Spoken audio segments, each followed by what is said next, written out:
Dr. Fauci.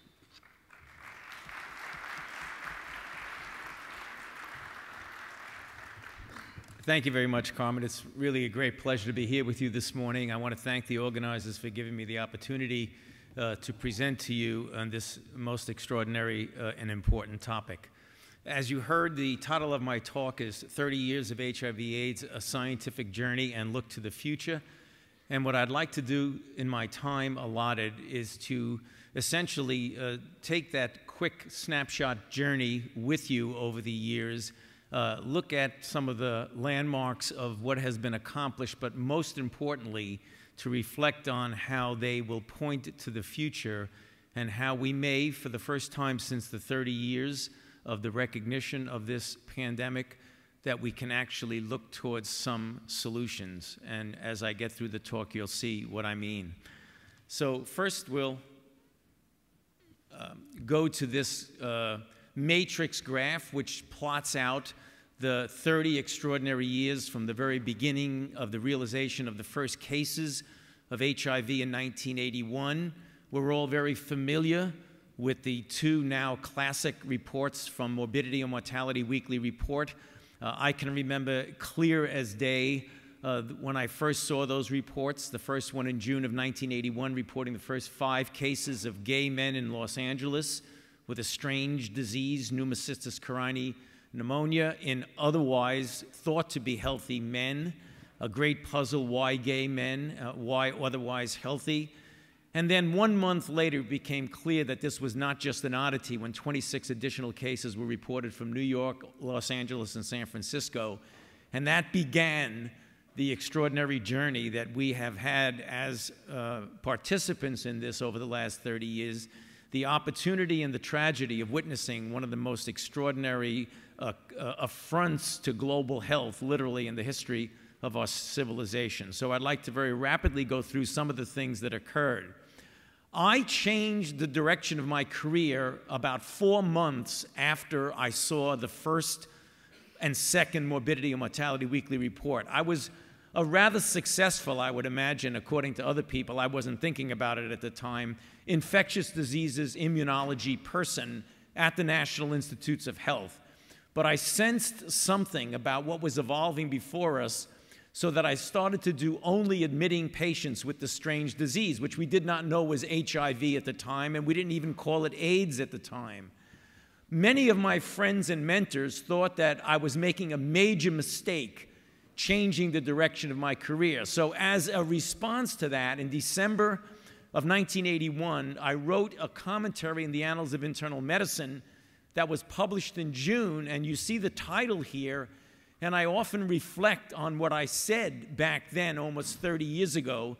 Because we do not know the cause of this syndrome, any assumption that it will remain restricted to a particular segment of our society is truly an assumption without scientific basis. That was 30 years ago. And unfortunately, for me, for the rest of the world, what I said in that commentary turned out to be true.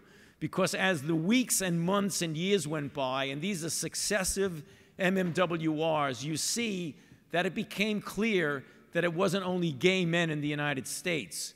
They began to be noticed in Haitians, which was an extraordinary mistake on the part of how people interpreted that there was something about Haitians that made them HIV reservoirs, as it were. It wasn't. It was merely a function of the exposures that they had.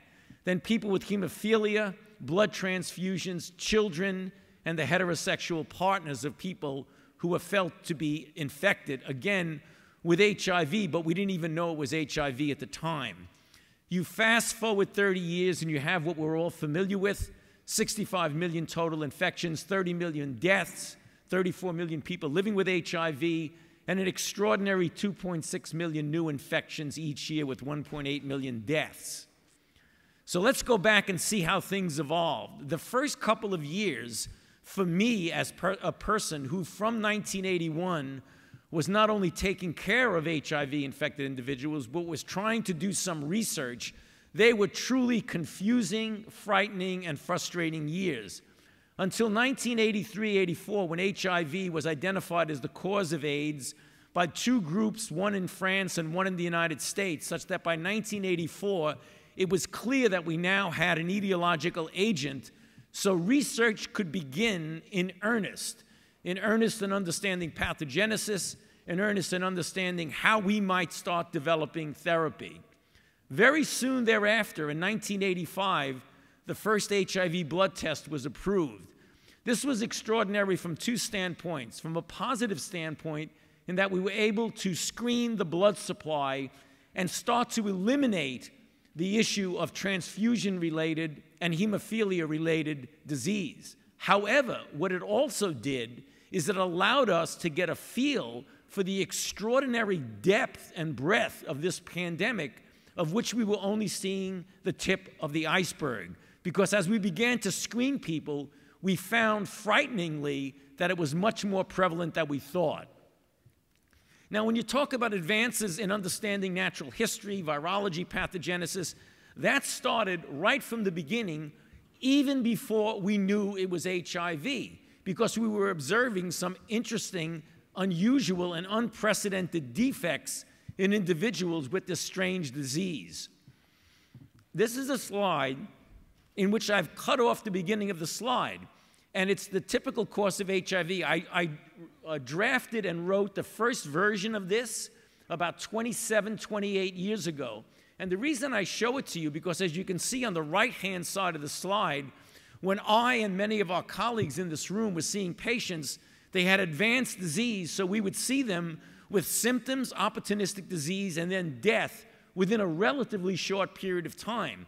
It was only after several years of observation that we realized that we were not dealing with an acute disease that gave you disease and death in a short period of time, because as you can see here, we now know that it's disease that is measured in years, several years, and the median time from infection to recognizable disease in the absence of therapy is about 10 years. This was a very important and rather unusual observation that was made. We then began, and I say we as a scientific community, to dissect out the intricacies of this unusual virus, not only its organizational components, but also its genetic makeup, which gave us great insights to understanding both pathogenesis and targets for therapy. Speaking of targets for therapy, it was the intensive work that was done on various aspects of the replication cycle that identified things which I'll get to in a moment became very fertile targets for the development of therapies for HIV. Now, I go back to this slide again, and I wanted to show in that yellow bar what we back then were calling clinical latency. It was very interesting how, as the years go by, we realize, as much as we've done and as many advances as we made, how uninformed and naive that we were. Because we would see people, after we had the test, who looked relatively well. We called it the incubation period or clinical latency. In fact, in my lab and in Ashley Haas's lab, back in 1993, we began to probe that. And as you could see, two papers that came out at the same time in Nature, we made the statement that despite the fact that people were doing well, and remember, we didn't have good assays for virus then, we looked in the lymphoid tissue and noticed the words I used in the title, clinically latent stage, and Ashley used the word incubation period. Well, what we saw when we did biopsies of lymphoid tissue was that, in contrary to what we had thought, that the virus was actively replicating in the tissue. It was only until very sensitive serum assays for HIV became available the next year from Lifson's lab and others that it became clear that despite the fact that people sometimes looked well and felt well, there were high levels of HIV plasma viremia at all stages of infection, from the very beginning to the time that they became symptomatic. The immune response to HIV has been very, very problematic in our studies. This was so unusual. People would get infected. They would have an antibody response that was ineffective in the beginning. Only when CD8 cells became noticeable did you see a slight dip down in viremia and, interestingly, neutralizing antibody, the classical protective mechanism of viruses, was not seen until months, if not years later. Too little, too late, and ineffective, which did not bode well for the development of a vaccine. Now, what about treatment of HIV-infected individuals? The very beginning, as I mentioned, I refer when I speak and write about this as truly the dark ages or the dark era, both for the physicians and certainly for the patients and their caregivers. It was a time when you could only treat the opportunistic diseases. This is a picture of me, believe it or not, with no gray hairs there, in 1982, making rounds on patients at the NIH. And as many of us have experienced, at that time, when a person came into the hospital, they already had advanced disease, and the median survival of those individuals was about 6 to 8 months. That was a very, very difficult time for everyone. Then the first hope came in 1987 when AZT proved to have significant antiretroviral activity. That was the good news. The sobering news is what we should have predicted, that given this is an RNA virus, very soon that beneficial effect faded away as resistance emerged. As I said, we should have known, because viruses that are like HIV with high replicative capabilities will certainly mutate and have selective capabilities of averting the drugs that we use. So getting back to this slide, where you see the multiple targets, we began to develop drugs that were directed at averting resistance. And we now, as you know, have more than 30 drugs approved by the FDA and other regulatory agencies throughout the world that have profound effects on HIV. And this is an interesting slide that I made to show you how things have evolved. Back in 1987, and what's plotted on this is time on the x-axis and viral load on the y-axis. With AZT monotherapy, there was a slight dip that didn't last very long. When we started using 2 drugs, the dip went down and lasted a little bit more. It was only until 1996, when the triple combinations of what we used to call HART became available, did you have a profound decrease that was essentially indefinite if the drugs were used properly. So getting back to the picture I showed you of myself on rounds, knowing that my patients had about 6 to 8 months to live, now we know in that same clinic that I still work, if a 25-year-old walks in, recently infected with HIV, and I start them on appropriate antiviral therapy, which will likely be something like a tripla, we can tell that patient, if they take their medications, that we can mathematically model that they will live an additional 50+ years. This clearly goes down as one of the major advances in biomedical research that's translated to the good of a patient. Now, with that came the realization that this was not a developed world problem. In fact, it was predominantly a developing world problem, with 90% + of the patients in the developing world, 67% in sub-Saharan Africa. So programs like PEPFAR, the Global Fund, Médecins Sans Frontières, and other philanthropic organizations began to pitch in with a major impact globally, so that now we have over 6 million people receiving antiretroviral therapy in low and middle income countries. That is an extraordinary positive advance. However, the sobering aspect is only about 30 to 40% of the individuals who need it are receiving it, and still for every person we put on therapy, about 2 people get newly infected with HIV. Which brings up the very important thing that I know all of you realize has been the focus, the intense focus of what we've been doing for the last year or so, although it's based on research and clinical trials that have been taking place over several years, and that is the area of prevention. So going back to this matrix, prevention started before we even knew there was HIV, because everyone suspected that this was a virus, though we didn't know what it was. We knew it was sexually transmitted, so we began doing behavioral modifications, use of condoms, etc. However, it was only recently with the scientifically proved, biologically based prevention modalities that things began to take off. And that's what we call now combination HIV prevention. And I'll go very briefly through some of these to bring you to where we are now and how I think this is going to significantly impact where we're going in the future. But before I do that, since I'm not going to talk about the science of vaccine development, we all know that a safe and effective vaccine will definitely be the game changer with HIV. However, we can't wait for a vaccine to do things that we know can be done right now. And I'm going to get to that in a moment and hopefully convince you of that. So let's get back to this combination toolkit of prevention modalities. One of the most dramatic advances was made several years ago with prevention of mother-to-child transmission. So if you look at that slide, the top black dots are what you would see in transmission if there was no antiretroviral prophylaxis. If you look at the constant application of PMTC in 2008, the line goes down to the red line, but it doesn't inflect down. So everything we're thinking about is how do you inflect it down?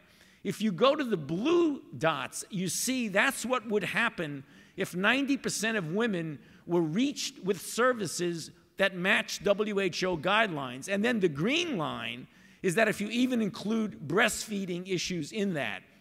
The purpose of this slide is to tell you that it is without a doubt possible that we can essentially eliminate mother-to-child transmission if these are implemented in the way that we feel they should be. I'll get back to this in a second. What about male circumcision? There were 3 major studies a couple of years ago in Kenya, in Uganda, and in South Africa that showed clearly that adult male circumcision has a significant reduction in risk in acquisition among men. The important part about this, and the initial data said it was between 50 and 58%, but unlike some interventions, the fact is that if you go back and look at the durability of the effect, it's even better 4 years later, so that we now have in Uganda a 68% efficacy in blocking acquisition of the circumcised men. This is equivalent to a very good vaccine for HIV. So this is something that we need and will be scaling up greatly. What about microbicides?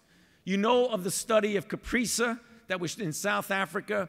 The good news is that it was a proof of concept. The sobering news is the issue of adherence, because there was 39% decrease in incidence and 54% if people adhered. We saw the same thing in other studies. So the jury is still out on whether or not this is going to be effective. We hope so, because it will be an important tool. What about pre-exposure prophylaxis? Again, something that we can target to specific populations. A very important study in the New England Journal of Medicine in men who have sex with men showed a 44% reduction in incidence in people who received Truvada. Again, the issue of adherence, because it was 73% reduction in people who adhered 90% of the time. And if you actually did blood levels and showed that they really did take their medication, the efficacy was greater than 90%. So you have an intervention that works, but it tells us we have a lot to do to make sure that people adhere to these interventions. We know that it now works among heterosexuals. A few studies in Africa showed it isn't only in men who have sex with men, but also in heterosexuals. And then we get to the thing that really has now many people called the real game changer in this, and that is the issue of treatment as prevention, because there has been an unfortunate tension between resources that you put to prevention and resources that you put to treatment. There was a hint that treatment could serve as prevention before the study that I'm going to tell you about in a minute. One is that there seemed to be a correlation between the level of RNA and the ability or not to transmit HIV, so that viral load is the key driver. And then when you did observational studies, not prospective, blind, randomized studies, but just observational studies, it became clear is whether there was treatment or not, mother-to-child transmission decreased when viral load decreased. In discordant heterosexual couples, the lower the viral load, the less likelihood of transmitting. As then cohort studies, like in Vancouver, San Francisco, and in Southern Africa, there was a strong hint that if you get the viral load low, transmission will decrease. And then came the transforming study, HPTN 052, which showed very clearly in heterosexual discordant couples, if you start therapy early, between 350 and 550, versus delaying until the viral load goes below 250, there was a 96% reduction in transmission. Most extraordinary, because if adherence occurs, then all of a sudden you know that treatment not only is good for the person, but it actually becomes an important road of prevention. So what is the factors now that we have this new tool involved in decreasing the incidence of HIV? Because as infectious disease people, we all know an epidemic, a pandemic, no matter what it is, disappears or becomes controlled greatly when the incidence of infection goes down. So there's two ways to approach that. You can prevent infection in uninfected people. I mentioned several of them: male circumcision, PMTCT, consistent use of condoms by the person who's uninfected as well as by a person who is infected, and the possibility of topical microbicides and PrEP. But there's also another factor, and that is if you decrease the pool of infected people who can transmit the infection, that becomes prevention. So being infected in and of itself doesn't mean you're going to transmit, because if you're infected, treated with an essentially undetectable viral load, you will not transmit infection. So all of a sudden, the boundaries between treatment and infection go away. I can give you multiple examples. I'm picking out Rwanda as one of them. So if you look at Rwanda with a 10 million population, they have about 170,000 HIV-infected individuals. So I'm asking the question, what about the pool of people who might transmit?